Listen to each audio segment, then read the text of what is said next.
Me da flojera introducir este video.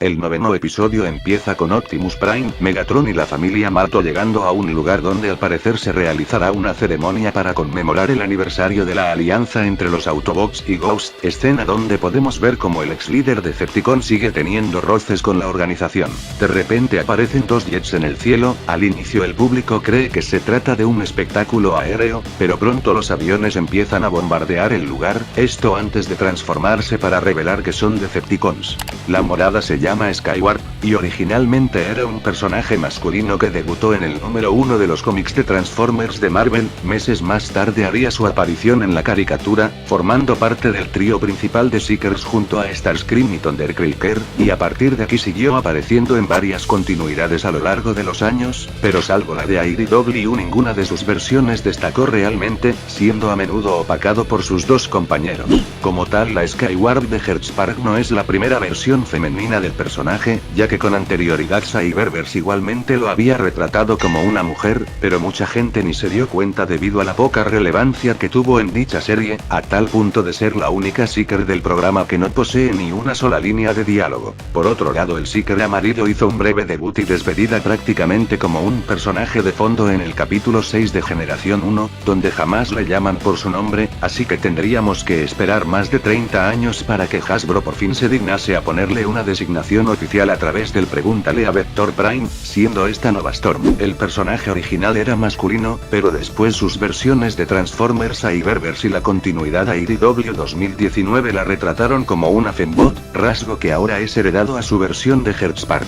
Otra curiosidad sobre esta Nova Storm es que Maycat, una de las escritoras de la serie, dio a entender en una convención que originalmente se tenía pensado que este personaje fuera Thundercracker, pero Hasbro no dejó que cambiaran su género. De regreso a la trama, Optimus ordena a los humanos presentes que se oculten mientras él y Megatron se encargan de la amenaza, dando pie a la que creo que todos podemos estar de acuerdo en que es la mejor escena de acción de toda la serie. Durante la batalla vemos un cartel que nos confirma que los eventos del programa ocurren en 2021, y somos testigos de cómo Skywarp intenta cortarle el brazo izquierdo a Prime, cosa que nos da una idea de a quién puede estar sirviendo. Finalmente el trabajo en conjunto de ambos líderes logra someter a las gemelas, quienes aprovechan un sermón por parte de Optimus hacia Megatron como distracción para darse a la fuga usando la teletransportación de Skywarp, poder sacado directamente de su versión de G1.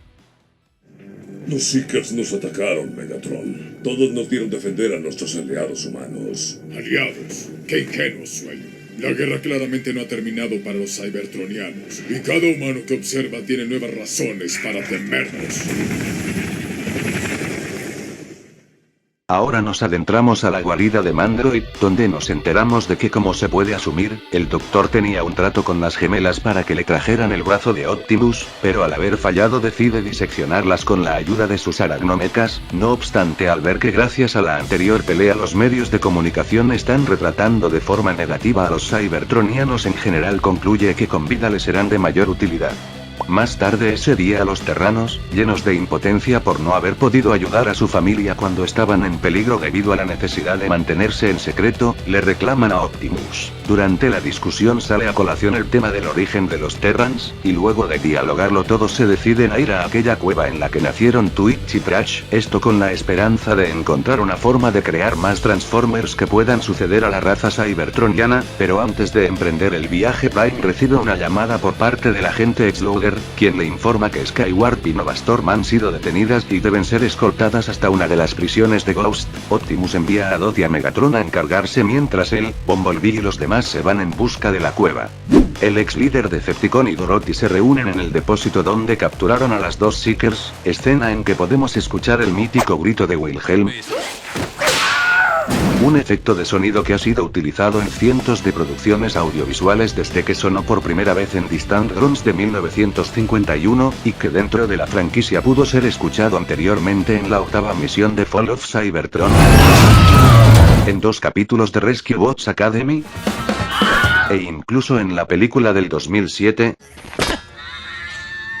aunque aquí se empleó una versión distorsionada. El caso es que más pronto que tarde Megatron y la humana se dan cuenta de que todo se trataba de una emboscada puesta por el Dr. Meridian, quien con ayuda de las Aracnomechas y las dos Decepticons somete a Megatron y lo secuestra, mientras invita a Dot a acompañarlo, quien solo accede para asegurarse de que su amigo esté bien. Ya en la base Mandroid nos revela sus motivaciones. Resulta que hace años llegó a servir para Ghost como un ingeniero en robótica ubicado en San Francisco. Sin embargo, todo cambió cuando tuvo lugar la batalla de la bahía mencionada en episodios anteriores, donde el fuego amigo de los Autobots terminó por destruir varios edificios repletos de civiles, incluida la sede donde trabajaba el Doctor, quien solo sobrevivió gracias a que sus mecha arañas, que nunca se aclara si las construyó mientras trabajaba en Ghost o antes, lo rescataron de los escombros. Ese fatídico día Mandroid se volvió xenófobo y juró liberar a la humanidad de la amenaza que representan los Cybertronianos. Dot por su parte le dice que también estuvo en servicio durante esa batalla y le muestra que perdió una pierna allí, detalle visto en el capítulo 3. A continuación Meridian revela al retenido Megatron y se prepara para diseccionarlo con ayuda de la máquina con la que intentó hacerle lo mismo a Twitch y a Trash en el segundo episodio. Acto seguido le pide a la Ranger Malto que se una a él, pero esta huye, no sin antes dejar atrás su placa.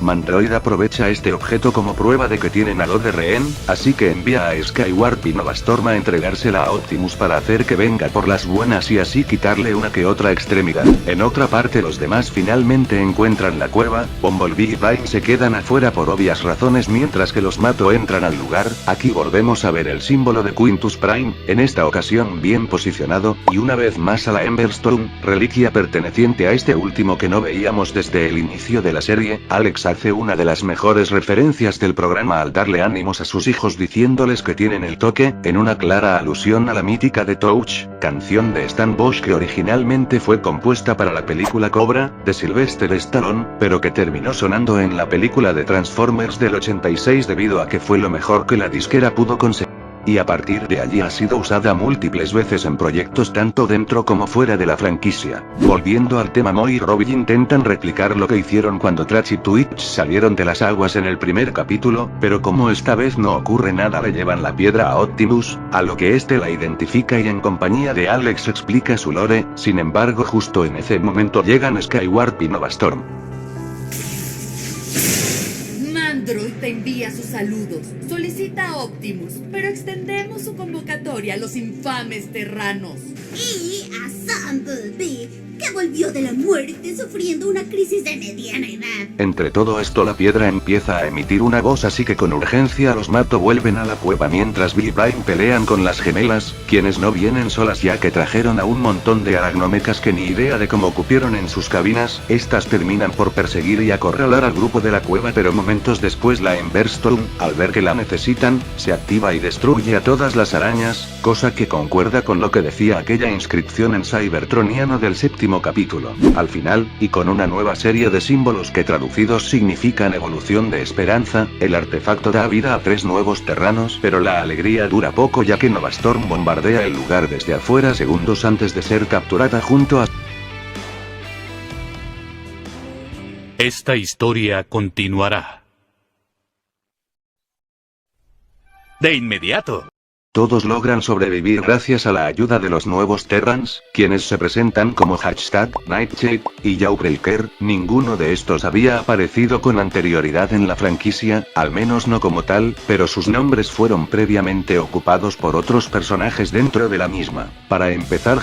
se usó por primera vez en un cómic de 2013 como el seudónimo de una ex oficial de comunicaciones de G.I. Joe que llegó a hacer una breve aparición en la historieta crossover de First Strike, donde se nos revela que dejó el ejército para dedicarse a una carrera como periodista. El primer Transformer en poseer el nombre fue un botbot llamado Hashtags, con Z al final, quien recibió una figura en 2019. Nightshade también nació en Botbots, más específicamente en una imagen que publicitaba la versión original de la serie 6, que por temas de pandemia terminó siendo cancelada. De último tenemos a Jawbreaker, que de entre los tres es el que tiene la historia más interesante. Resulta que este era el nombre que Bob Budiansky planeaba ponerle al líder líder de los Dinobots en 1983, pero como Hasbro se lo negó al considerarlo demasiado violento, el personaje tuvo que pasar a llamarse Grimlock. 5 años más tarde al escritor le seguía gustando el nombre, así que intentó ponérselo al juguete de un Decepticon que se transformaba en tiburón. No obstante, y pese a tratarse de un personaje de bajo perfil, la compañía volvió a reclinarlo, así que este robot pasó a ser conocido como Overbite, aunque eso sí, la designación preliminar se quedó durante las primeras apariciones del Decepticon en los cómics de Marvel del Reino Unido, esto debido a que al escritor Simon Furman le habían enviado una hoja de personaje errada para trabajar.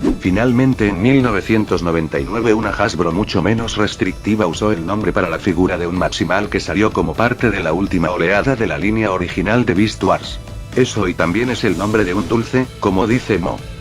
Ya que estamos hablando del tema, hay que decir que no lo mencioné en su día, pero el nombre de Trats también había sido utilizado antes para uno de los componentes de Infernocus en El Último Caballero, más específicamente para el que se transforma en su brazo izquierdo. En la mañana el grupo va a una gasolinera y Optimus empieza a planear una estrategia para rescatar a Dot. Para este fin crea una maqueta improvisada con productos que hacen referencia a marcas de la vida real, como Tic Tac, Gatorade, o una lata de Coca-Cola con el nombre de Sari, y es aquí donde tenemos una de las escenas más controversiales no solo de la serie sino en general de toda la franquicia. Nightshade pregunta si su cuerpo puede ser representado en la maqueta por un búho de juguete, presagiando el modo alterno que escaneará en los siguientes episodios, a lo que Prime contesta afirmativamente, pero al parecer no sabe con qué pronombre referírsele, así que Mo lo interrumpe para decir que no se identifica como hombre ni como mujer, y que sus pronombres son they, them o ella en el doblaje, es decir que es un personaje no binario. La no binariedad no es una identidad de género como tal, más bien es una categoría que engloba a las diferentes identidades con las que una persona cuya autopercepción no coincide al 100% con uno de los dos géneros preestablecidos se puede identificar. En este caso Nightshade es a género, ya que, como su hermana dijo, no se siente ni mujer ni hombre. No vine aquí a hablar de la tremenda polémica que se armó por esto, lo único que diré es que yo no soy nadie para juzgar, criticar o irrespetar la identidad de género o orientación sexual de un dibujito animado, mucho menos la de una persona real. Con mi postura aclarada queda ver cómo fue que otros doblajes del mundo adaptaron el tema. El español tanto castellano como latino optó por usar el lenguaje inclusivo. El doblaje de Brasil empleó el llamado sistema ELU, que a grandes rasgos es la versión portuguesa del ya mencionado lenguaje inclusivo. El mandarín no posee pronombres neutros, así que optaron por adaptar el diálogo en inglés de forma literal, haciendo que al personaje le hablen en plural como si fuera más de uno. Algo parecido ocurrió en el doblaje húngaro, ya que en este idioma, al igual que en el resto de lenguas ugrofinesas, todos los pronombres son neutros de por sí, así que una vez más se adaptó literalmente el diálogo original dejando que se le refiriese en plural, aunque solo en este episodio. Y finalmente tenemos el caso del idioma cantonés, donde no se hace alusión alguna a lo de los pronombres, sino que el diálogo es cambiado para decir que Nightshade es un nombre fácil de olvidar, y por eso Mo debe recordárselo a Optimus, siendo este el único doblaje hasta donde tengo conocimiento en que se censuró esta parte. Ya para cerrar el tema, advierto que este video se encuentra clasificado en YouTube como no es contenido creado para niños, así que no quiero que nadie venga a decirme que les estoy metiendo ideologías en la cabeza. Ok, justo mientras editaba este video el capítulo se estrenó en Japón, y ahí la escena fue removida por... La trama del episodio continúa cuando Prime le comparte al grupo la Operación Caballo Terran, un plan para rescatar a Dot, cuyo título hace referencia al caballo de Troya, el famoso mito que relata cómo durante la guerra de Troya los griegos construyeron un equino de madera gigante que posteriormente le regalaron a sus rivales los troyanos como un supuesto gesto de rendición, pero esto resultó no ser más que una trampa, ya que en el interior del animal se habían ocultado bastantes soldados del ejército griego que durante la noche salieron para masacrar a las desconcertadas tropas enemigas, y como es de asumir, la operación de Optimus va a consistir en algo semejante. Con todo listo, el grupo se dirige hacia el lugar donde estaba la base de Mandroid en el segundo episodio, pero se encuentran con la sorpresa de que de algún modo el edificio entero se ha movido, así que se separan para buscarlo. Mientras tanto, Dot intenta ayudar a Megatron, pero esto solo termina por conducir a que la capturen otra vez, no sin antes haber generado por accidente una columna de humo que termina por dirigir a nuestros héroes al lugar. Una vez aquí, los nuevos terranos fingen ser Decepticons y tener capturados al líder Autobot, a Twitch y a Trash, mientras los otros se escabullen desde afuera para rescatar a la Ranger y a Megatron, pero como Mandroid no es idiota los descubre, haciendo que las mecarañas ataquen. Entre todo el caos, Hapstad dispara accidentalmente un arma que no tengo idea de dónde sacó, y el tiro es aprovechado por Dot para liberarse a sí misma y a su compañero, quien empieza un enfrentamiento. Al verse contra las cuerdas, el Dr. Meridian toma medidas drásticas y se dirige hasta una habitación en donde se nos revela que el laboratorio tiene extremidades y es una especie de mecha. Así fue como lo transportó de un sitio a otro. En primer lugar, todos los presentes son expulsados al aire, aunque afortunadamente Twitch y Megatron los salvan de la caída, llevándolos sanos y salvos a tierra firme, lugar donde la familia Marto tiene un emotivo reencuentro que no dura mucho debido a la amenaza latente de Mandroid. Sin tiempo que perder, Optimus idea una estrategia para derribar al mecha. Él y Bumblebee se quedarán en tierra brindando fuego de cobertura mientras los demás se dedican a destruir las cámaras a través de las cuales el villano los observa, y de este modo dejarlo ciego, por así decirlo. Pese a las complicaciones, la familia logra este objetivo, pero con lo que no contaban es que el Dr. Meridian es un lunático que empieza a atacar y disparar con un cañón a puntos al azar en aire y tierra para ver si de casualidad le da a un enemigo, cosa que logra ya que hiere a Megatron y por poco aplasta al equipo entero con un navío. Todo el grupo se refugia en un almacén cercano donde Optimus decide que su próximo objetivo debe ser destruir el cañón, pero Megatron no puede hacerlo debido a sus heridas, así que Twitch, como el personaje Goad que es, se decide a hacerlo ella misma, arriesgando su propia vida para salvar a su familia en una secuencia muy bien animada. Durante la recta final es acorralada por un montón de arañas, sin embargo en el último momento es ayudada por el resto de personajes, que no tardan en recordarle que no está sola, brindándole apoyo para destruir el arma, cuyo último disparo daña el cuartel ambulante, siendo Doc quien lo remata al dispararle un proyectil desde el acorazado que les tiraron minutos antes, derribando al mecha, que termina por explotar con Meridian adentro. El final de este episodio llega cuando Doc se presenta formalmente con sus 3 nuevos hijos y les da la bienvenida a la familia, mientras Megatron señala que Ghost es más inútil que la ONU, a lo que Prime le dice lo siguiente: Mira más de cerca, viejo amigo. Esta es la Alianza Humana Cybertroniana. Ghost tiene mucho por avanzar, sí, pero eso es lo que podemos lograr y juntos, por el futuro de nuestras 2 especies.